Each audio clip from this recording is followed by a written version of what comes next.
How to contact Temu customer service. Hi everybody, welcome back. In this video I'll be showing you step-by-step procedure on how can you contact Temu customer service. So you could open up your Temu application and log in.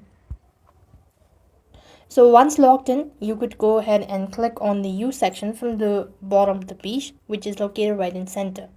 Next, if you look at the top right hand side corner, you could see two different icons. The first icon is the one that you could go ahead and contact the support team. So as soon as you click on it, you could find these section. Either you could go ahead and type in a question, you could find the answer right over here, or else you could also go ahead and make sure to click on order issues. Now when you do this, you could also select the options right at the bottom, or you could just specify what sort of issue you're having, and that is basically how you could contact Temu customer service.